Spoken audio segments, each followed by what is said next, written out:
Even though His Holiness has been in and out of the hospital lately with shortness of breath and bronchitis and other things, Pope Francis has somehow managed to squirrel away enough time to send a long letter to the U.S. bishops this week, warning against Donald Trump's border policy, arguing that, quote, the act of deporting people who in many cases have left their own land for reasons of extreme poverty, insecurity, exploitation, persecution, or serious deterioration of the environment damages the dignity of many men and women. I really love this last one, don't you? It's fantastic. The deterioration of the environment. This was a favorite of Al Gore's back in the day. You know that open borders are absolutely necessary so that we can welcome in all those people fleeing from rising sea levels and melting the ice and raising the sea level and causing these waves of climate refugees predicted to reach 1 billion in this century. But he also went on to tell the U.S. bishops that it is wrong to identify the illegal status of migrants with criminality. Now, again, this is joking around with terms. It's like saying that people are undocumented.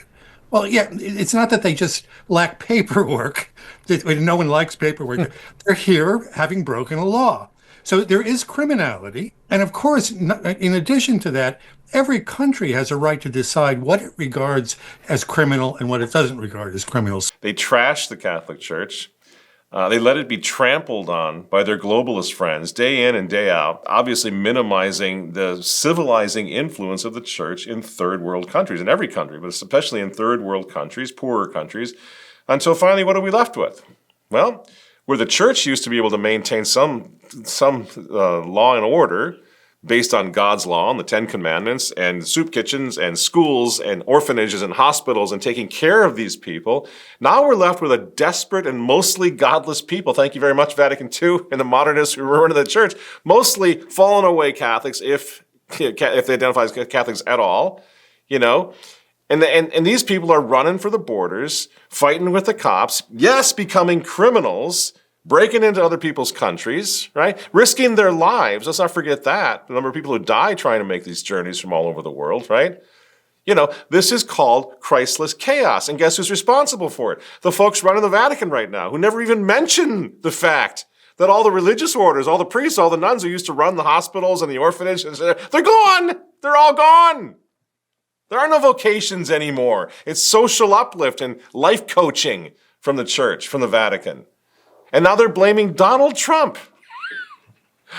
Blaming Donald Trump for trying to protect this country from the chaos that these modernist, socialist, globalists have unleashed on the formerly Catholic countries, causing them to empty out. Why is no one asking those questions? Why are these countries, why are they formerly Catholic countries?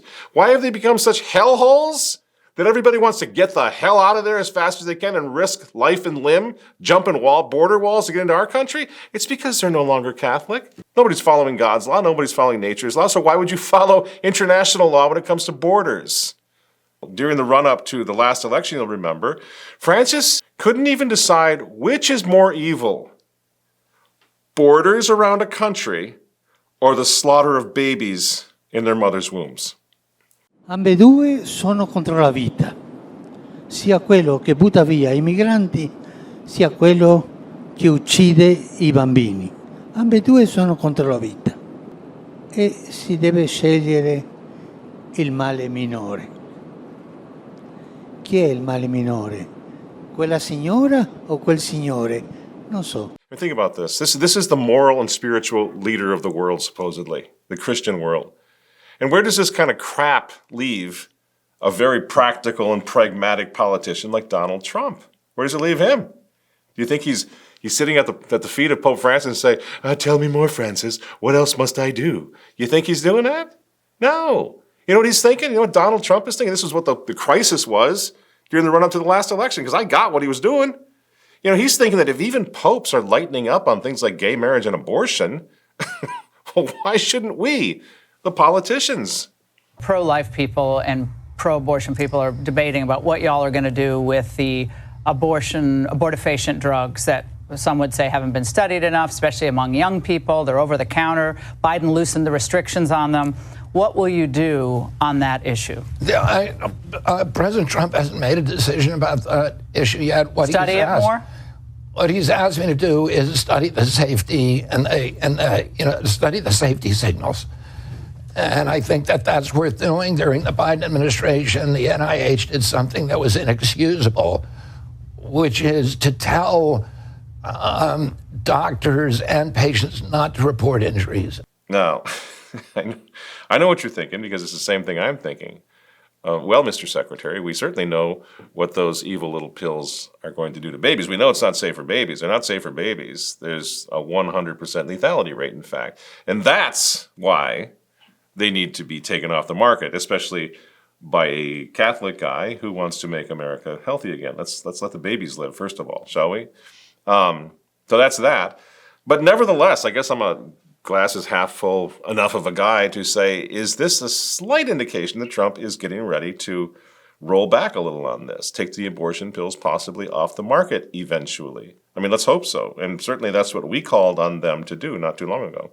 Why is it? When Trump and Vance, when they approved mifepristone, there's a possibility that this being a supercharged election year, that they didn't fully understand what this little evil pill is all about. So I want to just spend a few minutes catching people up on what it's about, because there are some appointments now that have been made that would at least suggest that this administration may well pull back from any support for, again, this evil little pill.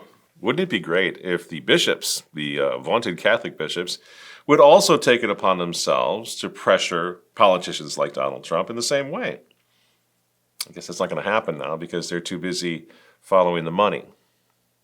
Cardinal Michael Czerny leads the Vatican Dicastery for Promoting Integral Human Development. He says every government has the right to review its foreign aid budget, but that abruptly breaking commitments to already funded programs puts millions of lives at risk around the globe. A crackdown is a terrible way to administer affairs, and much less to administer justice. And so I'm very sorry that many people are being hurt and indeed terrorized by the measures. And I can only hope that the church in each place is able to help them, and if possible even protect them. And did you catch what he said there at the end? The Trump administration is terrorizing people. I'm very sorry that many people are being hurt and indeed terrorized. So I've said it before, and I will say it again.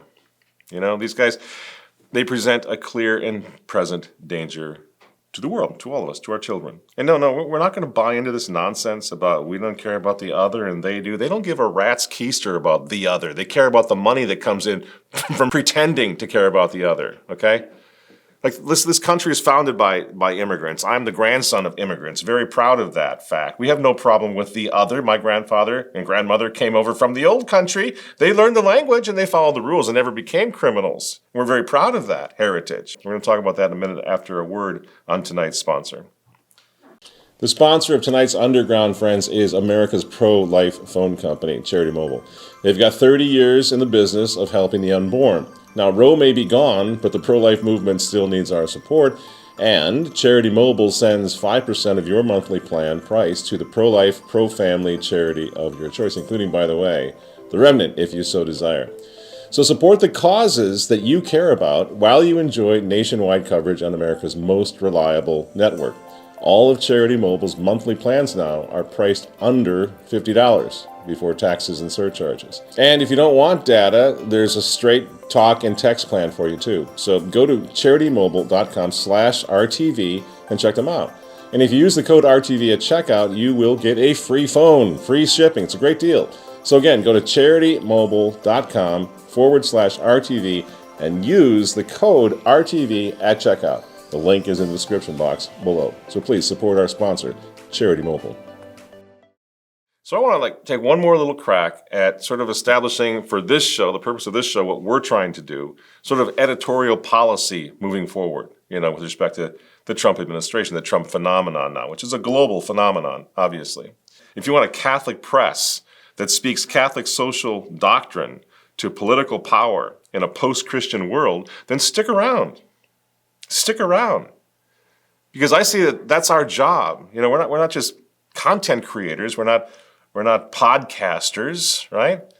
We're publishers of a Catholic newspaper. Been doing it for 60 years, okay?